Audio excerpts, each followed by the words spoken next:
दोस्तों, x news में आपका स्वागत है। इसके पहले हमने आपसे भगवान श्री राम और परशुराम संवाद का जिक्र किया था। धनुष भंग हो गया, जयमाल पड़ गया और महाराज जनक ने अपने गुरु की सलाह से दशरथ जी को बारात लाने का निमंत्रण भेजा। इस समाचार को पाकर दशरथ जी बड़े प्रसन्न हुए।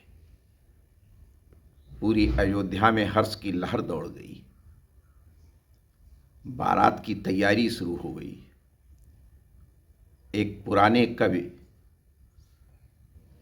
अतिशयोक्त अलंकार का प्रयोग करते हुए बारात का वर्णन लिखते हैं कि बारात कैसी थी कि करत बारात को पयान नर नाह, जब सूरगण आसमान देखत बहार हैं। करत बारात को पयान नर नाह, जब सूरगण आसमान देखत बहार हैं। 1.5 कोटि है मतंग औ तुरंग, 3 कोटि पालकी 25 कोटि पैदल अपार हैं। भालवर दार 7.25 कोटि ऊंट जात, सेवक समूह 7 कोटि बाजादार हैं। और रथ 3.5 कोटि दशरथ रायजू के, 60,09,000 साड़िया सवार हैं।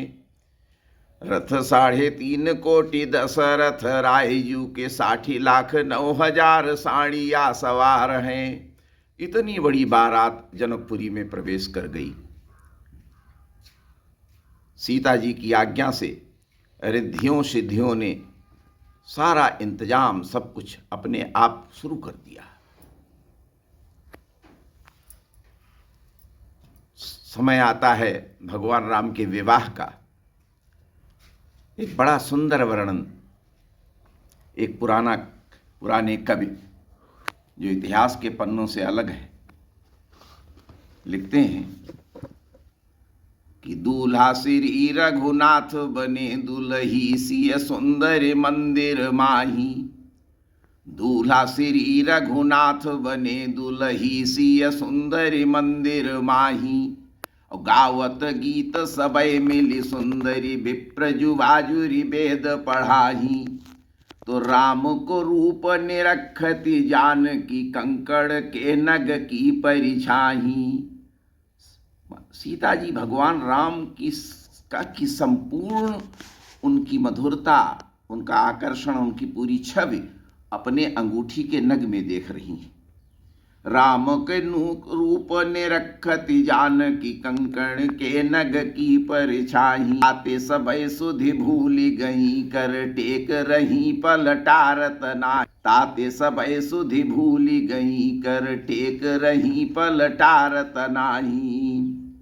तो भगवान राम और सीता जी का जब विवाह होने लगता है, उस पर विंदु जी लिखते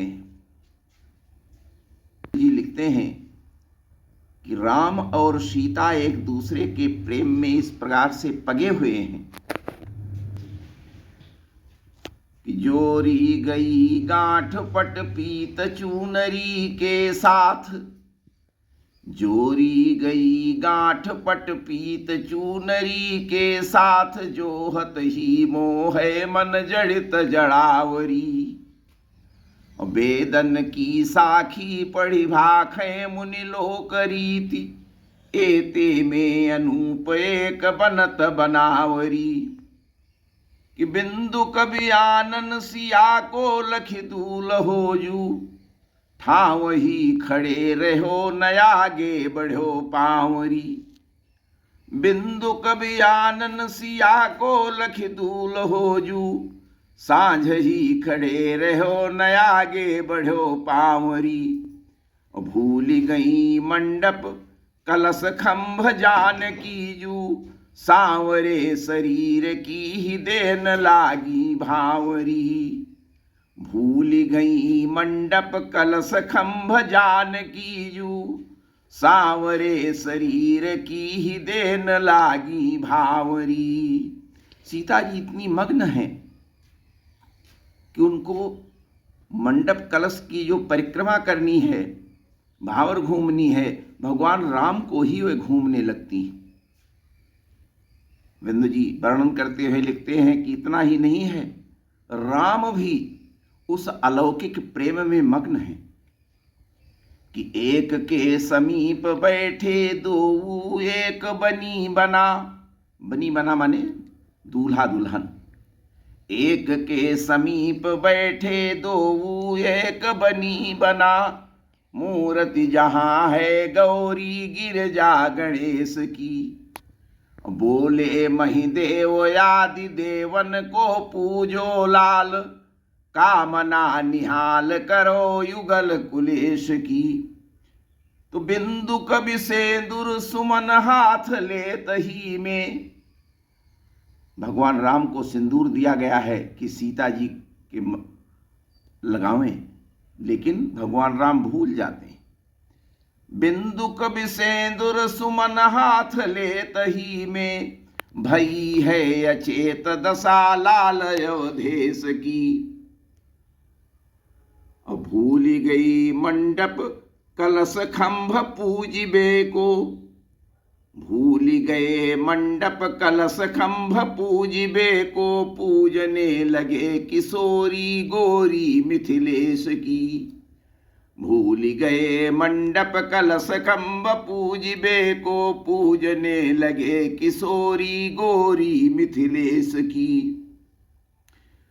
तो राम और सीता की रूप की तुलनात्मक अध्ययन करते हुए, तुलनात्मक सुंदरता का वर्णन करते हुए बिंदु जी लिखते हैं कि वहां बैठी हुई जितनी सखियां हैं, जनकपुर की बधूटियां हैं,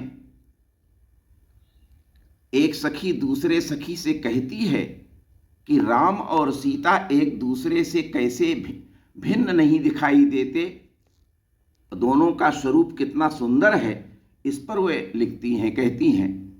बिंदु जी कह रहे हैं कि राम को शरीर है जो नील मेघ के समान, जनक लली की प्रभा शुद्ध बिजली सी है। राम को स्वरूप है जो नील मेघ के समान, जनक लली की प्रभा शुद्ध बिजली सी है। और राम रूप को है रंग जमुन तरंग सम, तामे जानकी हमारी प्रेम मछली सी है। बिंदु कवि शंकर जटा के सम राम रूप, सीय सुघराई सुर सरिता ढली सी है। बिंदु कवि शंकर जटा के सम राम रूप, सीय सुघराई सुर सरिता ढली सी है। उपमा मिली है भली राम है भ्रमर श्याम, मैथिली अलीरी स्वर्ण पंकज कली सी है। उपमा मिली है भली राम है भ्रमर श्याम, मैथिली अलीरी स्वर्ण पंकज कली सी है।